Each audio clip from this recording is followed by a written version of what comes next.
what happens in relationships is you want to be chosen. If you're the woman, you want to be chosen. If you're the man, you want to be chosen as well. You want to be the one that's, you know, accepting of that. So a lot of times, you change who you are to be a reflection of what the person wants. That only lasts for so long. Um, so like as you're saying, if it does work out, at some point you're gonna let your guard down, and that's why people talk about the honeymoon phase, because generally Mm. during the honeymoon phase everything is peachy.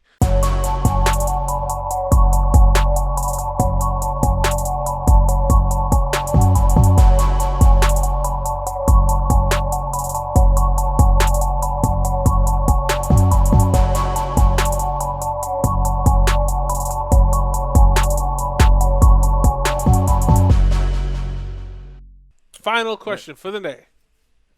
And this so Talk us through what you were thinking about when you all right, suggested all this right. question. Thank you for the invite. Okay, No Sal. Thank problem. you. No problem. That's what I do. So I was having a conversation. Well, actually, I think you were part of the conversation too with one of our mini group chats, and the way it came to me, it was like I'm wondering if this person is doing this to kind of manipulate the situation, I guess, like, or try to manipulate someone's feelings into feeling a certain type of way. Mm-hmm. And in my mind, I'm like, and this is the question, right? The question is, in a relationship, what does being yourself mean to you, right? And the reason why I said that is because there's many parts to it, right? But one part is I feel like some people put on, for lack of a better term, put on a face, right? When they're in that beginning stages of a relationship, and they don't want that person to see their flaws, right? And one thing I think that's like an issue with that is, and this is in the words of K Styles, you got to keep the same energy. So, say if this relationship lasts for 4 or 5, 6 years, you got to keep this same face on at all times. I think it would be easier and more beneficial to the relationship in general if you be yourself. And I think with that comes the ability, key, I guess this will be the key word for today, be self-aware. MVP's keyword of the day. Be self-aware of what that means to you. And I think that's why that's such a great question, because being yourself means it's different to everyone. So you have to really understand yourself first. Oh, I'm Preach. putting out too many gems. I'm putting down too many gems. I was saying Go ahead, preach. K-Style. Preach. Go ahead, K-Style. Preach. We No. go back and forth. Yeah, no, I agree. I think that's one of the major problems with people is that they're not self-aware. They're not aware of how they exist in the world. A lot of it is putting on faces. Now, there is a part of the human experience where we um, want to fit in. So we're gonna do what is necessary to fit in. Nobody. It's cool to be the odd guy out, but generally people want to fit in. Like that's just biologically that's how we're programmed. So, um, what happens in relationships is you want to be chosen. If you're the woman, you want to be chosen. If you're the man, you want to be chosen as well. You want to be the one that's, you know, accepting of that. So a lot of times, you change who you are to be a reflection of what the person wants. That only lasts for so long. Um, so like as you're saying, if it does work out, at some point you're gonna let your guard down, and that's why people talk about the honeymoon phase, because generally Mm. during the honeymoon phase everything is peachy. It's roses and everything's perfect, and then the minute the honeymoon phase is over, then it's done. I mean, celebrities have a shorter honeymoon phase than everybody else. No shade or anything, but they tend to go through it really fast. But at the same time, it's like it's it's really important to be yourself. And I mean, as going back to the other section that we were just talking about, it's like um, one of our good friends, Mr. Slunchin, said the whole thing about this world is to be able to experience and be true to what's going on. So why would you fake that? But before we get too deep into this, let's see what the street says. And we call them the streets because we're not saying their names individually. Right. It's too much. It's another good question. Being yourself is important, whether you're in a relationship or not. And in a relationship, I think it means that you don't do things just to please somebody else. You don't do things for any other reason than that's what you want to do. You can't have someone bending you around, trying to remake your life, make you a different person. You just got to be genuine. And if both of you can't be genuine, then that relationship shouldn't happen. Being able to admit that I spent a large portion of my preteen years on MuggleNet.com. I was that dork. In all seriousness, though, for me, it just means being able to not have to hide any parts of yourself, like being a Harry Potter dork and going to midnight premieres and all that kind of thing, and just knowing that person is going to accept you for you. Obviously, in a relationship, you have to mend and come as one and, blend your ideas together. But being yourself means just being who you are. Don't change.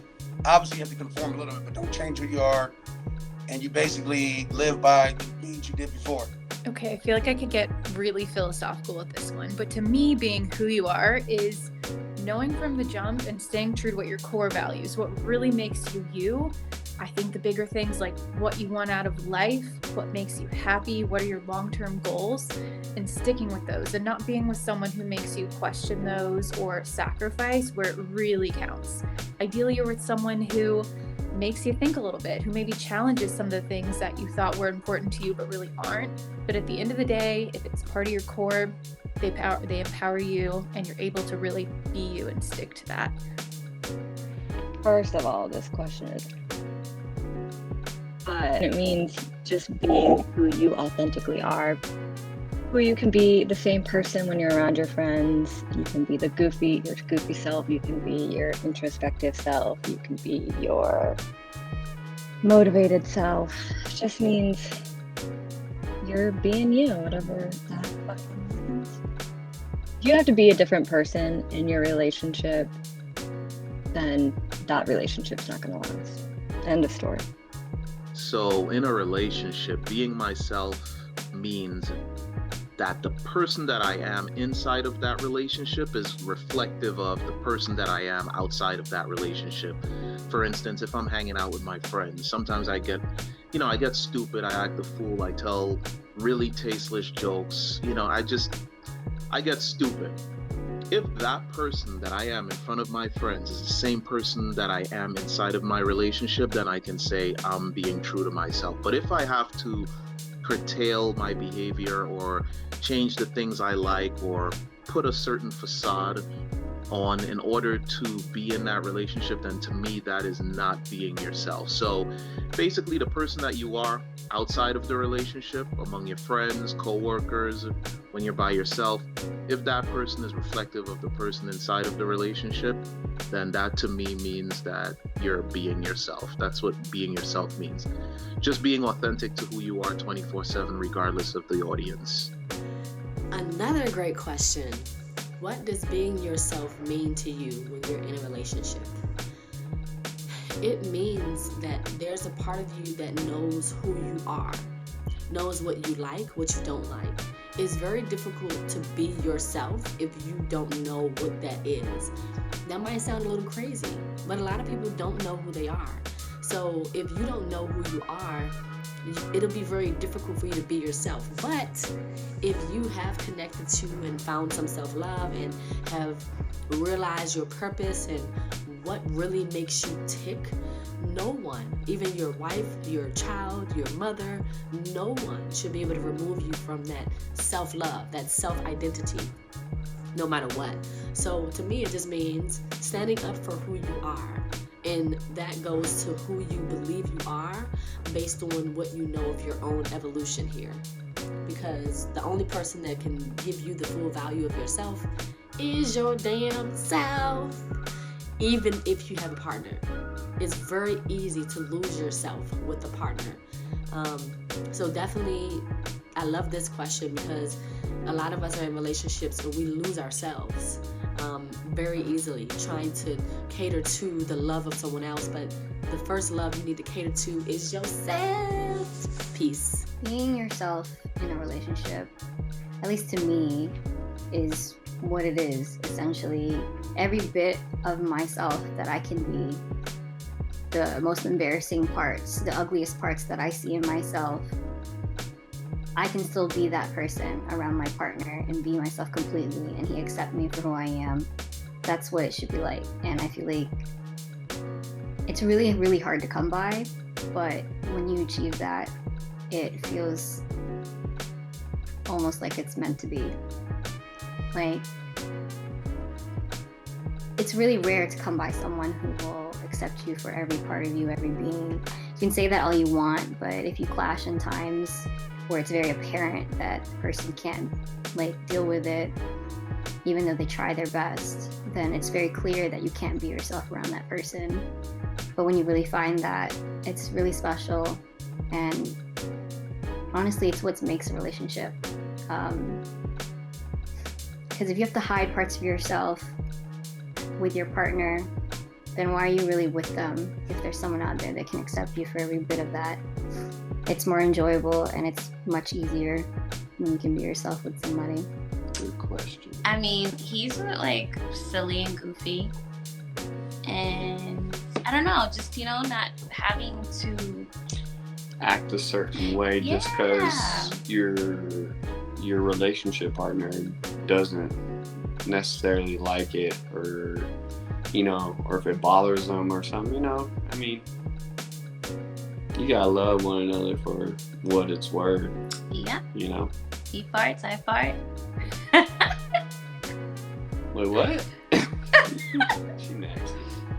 And he accepts all of it. You gotta, it's like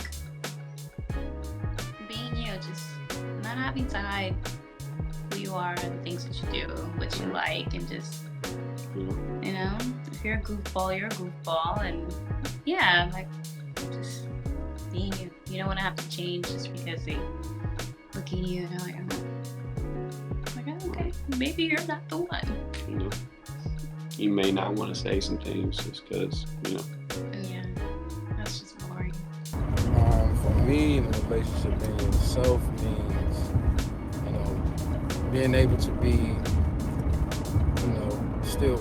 still free to think how you want, do what you want, in a sense, not talking about not blatantly disrespectful shit, but saying you just free to be who you are, whatever started everything off, whatever sparked everything off, those qualities, that personality, who you were, get better from there. That's what I mean by that, being yourself. And motherfuckers want you to change, start altering, taking stuff away to make what you want out of a person. That's not it. That's the opposite of what I'm saying. Being yourself is you being able to say and think how you want. Your God-given right to just be you, do what you love doing. Continue to do that throughout your entire life. And just grow. Be yourself, not being no one else. That's what that means. To me, that's what that means in a relationship. Not I gotta be something else to satisfy somebody else's, image of what they want. I mean, you heard some really, really, really good points on this one. I definitely think compromise is one thing you have to keep in mind, but you should never compromise yourself to the point that you lose your core values. Like we just heard, the last person say, it's like, your core values should be important, but also this brings up another light that a lot of people might not have figured it out by the time they get to the relationship. So that's a whole nother conversation. But I feel like you really need to spend the time to learn who you are and be who you are. I mean, some of that doesn't happen right away. It's like, I feel like me at the age I'm at now, I'm just coming into the prime of understanding who I am. And that's how I'm able to keep the same energy, because I'm not changing to please somebody. Like, you do things to make sure that your significant other is happy and taken care of. And, you don't want to be mean to them if you're, if you are direct. You want to soften the blow sometimes. But at the same time, whoever's my significant other needs to understand that like I'm gonna be direct. I'm gonna be this, and it's the same way I'm gonna accept whatever things that they have. So, you know, there's a lot. What are your thoughts on this one, man? Yeah, so I think it definitely is important to be yourself like as quickly as possible, yo. Like, Yeah. I and this is what I wanted to like add to it, because they always say put your like the first impression, put your best foot forward. Best foot forward. So I think there is a limit when you're like first meeting someone in this, like say if you're at a bar, right? And you're naturally a jerk. Maybe you're a funny jerk. Mm-hmm. But are you going to come off as a jerk when you first meet someone? It works sometimes, but then see, and that's yeah. See, and this is where we kind of like Yeah. unpack it a little bit more, as far as being yourself. But we are talking about relationships. But I do think that you have to be aware of like a balance, though. Like if like if you're an asshole, like don't just be like I'm being myself. I'm an asshole. You know what I mean? I had one person tell me like, they're not good at keeping contact with people. It's nothing personal, but I'm just not good at keeping in contact with people, right? And I'm like, so you're being yourself by not keeping in contact with people. But in a relationship, you can't be that way. You know what I mean? like and this could be even friendships too. Like we're not just talking about like what do you call it? A romantic relationship. Yeah, it could be a friendship, and it's like, yo, I'm usually a very secluded, don't really talk to people type of person. If that person is like that, that's yourself. But if you're gonna keep a friendship and relationship, you do have to have a balance. Yeah. So that's the only caveat I wanted to put in there. It's like, yes, be yourself, but don't be an asshole. And that's the thing. It's like you have to be, if you can be yourself and be the person who doesn't communicate with people, but then know at some point in your life you're gonna wish that you were. At some point in your life, you're probably gonna wish that you were a little bit better at communicating, and then you have the decision to change that, right? But one of the other things too, I feel like people need to be aware is that who you are is going to change as you learn and as you interact with other people. And that's a key thing, because I remember I was one way about things, and then somebody opened my eyes to it, and then I'm like, well, when you put it that way, it makes sense. Now I have to change the way so we're constantly building and constantly changing who we are. The one constant in life is change. And, well, I guess it's two constants because death is also there. But that's still, a form of change because you were alive and now you're dead. But we're not going to get philosophical on that one. All right. But like, you're going to learn, you're going to change. And I think that the people who die way before they actually close their eyes are the people who never accept that things are changing around them and look and see how they're changing and how does it affect me. A lot of people get stuck in their ways, and especially as you get older. Well, I've been doing this for so many years. It's like, yeah, but has it been working out for you? And is it the same? Are we living in the same world that we were before?